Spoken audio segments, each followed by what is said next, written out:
سکتے ہو کر لو، اب تمہیں کھلی جنگ لڑنی پڑے گی، جو تم شب خون اور چھاپوں کے انداز سے بھی لڑ سکتے ہو، لیکن اپنے فیصلوں میں تم آزاد نہیں ہوگے۔ خالد سالار اعلیٰ ہوگا، تم اس کے فیصلوں کے پابند ہوگے۔ تسلیم امیر المومنین۔ مثنى بن حارثہ نے کہا، ایک اور عرض ہے، اس علاقے میں جو عرب قبیلے ہیں وہ سب کے سب مسلمان نہیں، ان میں عیسائی بھی ہیں اور دوسرے عقیدوں کے لوگ ہیں، وہ سب آتش پرستوں کے خلاف ہیں۔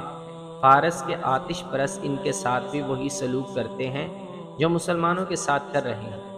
اگر اللہ تعالیٰ نے ہمیں فتح نصیب فرمائی تو غیر مسلم عربوں کے ساتھ ایسا ہی سلوک ہونا چاہیے جیسا وہاں کے عرب مسلمانوں کے ساتھ ہوگا، ایسا ہی ہوگا۔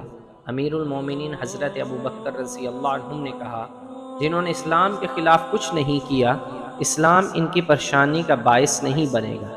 تم آج ہی روانہ ہو جاؤ